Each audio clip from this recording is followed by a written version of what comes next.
Hello and welcome to the Geek on My Sleeve channel, where we do weekly book discussions and book reviews. If that seems like something you're interested and you enjoy this video and want more content like this, please like and subscribe. My name is Carl, and today we are going to be doing a spoiler-free book review of For We Are Many by Dennis E. Taylor, Book 2 of the Bobiverse series. So this is the second book in the series, and while we're going to be doing our best to avoid major spoilers of book 2, there are some minor spoilers for book 1. So if you're not familiar with the series and you don't want anything ruined, I can tell you right now, this is one of my favorite sci-fi series out there. I am current with all 3 books. Pause, come back, check this out when you get to this point in the series. The book summary from Goodreads for We Are Many, the Bobiverse series book 2 by Dennis E. Taylor, narrated by Ray Porter. Bob Johansson didn't believe in an afterlife, so waking up after being killed in a car accident was a shock. To add to the surprise, he is now a sentient computer and the controlling intelligence for a von Neumann probe. Bob and his copies have been spreading out from Earth for 40 years now, looking for habitable planets. But that's the only part of the plan that's still in one piece. A system-wide war has killed off 99.9% of the human race. Nuclear winter is slowly making the Earth uninhabitable.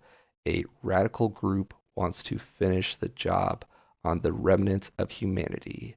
The Brazilian space probes are still out there, still trying to blow up the competition, and the Bobs have discovered a spacefaring species that considers all other life as food.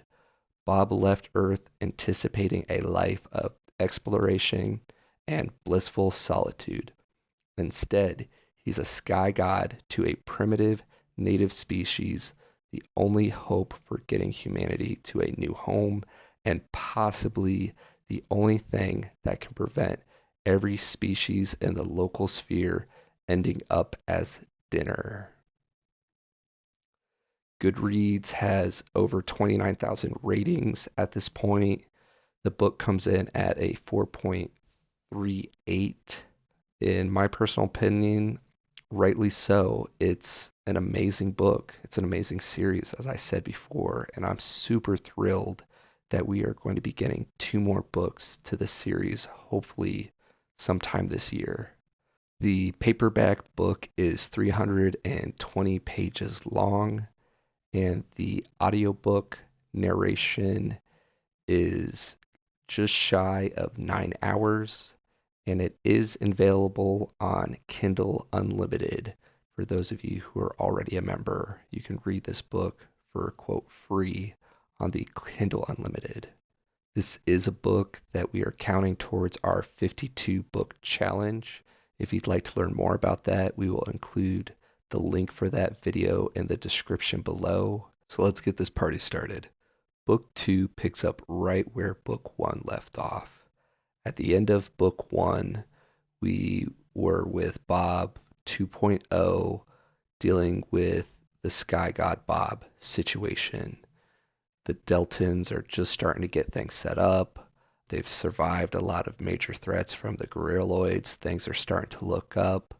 We pick up right where we left off with Bob 2.0. Riker's still doing what he can to handle the post-apocalyptic situation on Earth and try to figure out how to keep everyone alive until they can either do the 15,000 ships or 15,000 trips to save what is left of humanity.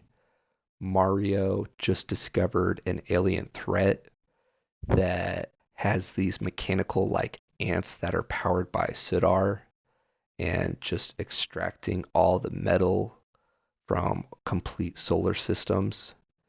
And Bill is still playing Puppet Master slash Mad Scientist at the end of book one, moving into book two for the Bobiverse series. In book two, we get introduced to a lot of new characters, and it's more than just the Bob copies. There's also a lot of ephemerals that we get to spend time with and do some character building. And it's very interesting to follow the relationships and the social interaction between the Bobs themselves as the generations continue. I believe at some point in the book, Bill says that they are 7 to 8 generations out on the Bob clones. And it's really interesting to see how their personalities differ. The Bobs really start to feel like their own characters. They seem a lot more like identical twins in a way, but they each have their own personalities. And while they still think a lot alike, they're starting to form their own opinions and their own way to go about things, which is it's a lot of fun.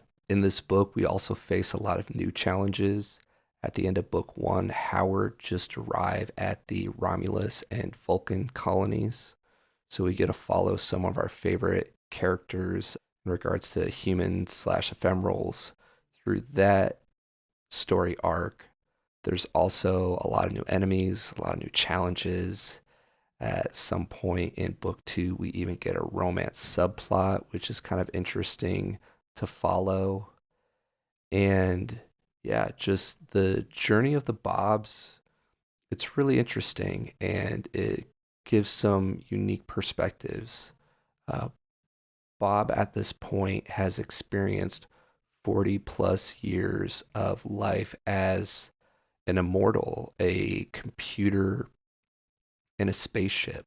So at this point in the storyline, he has more memories as a computer than he does as an actual human being.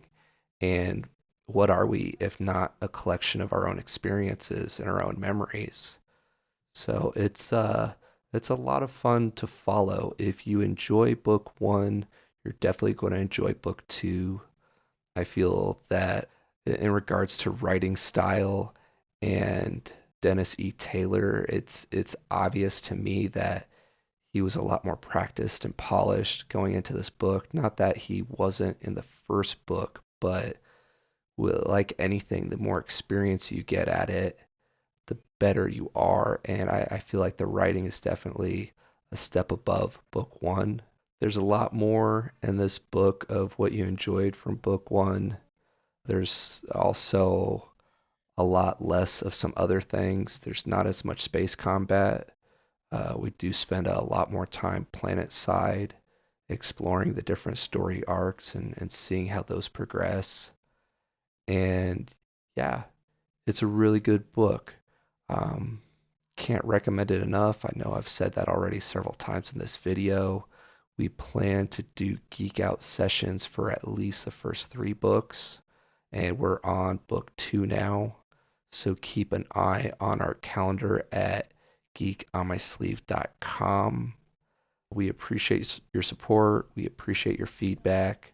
This is very much a community project, so please like and subscribe. And we're looking forward to geeking out with you here soon.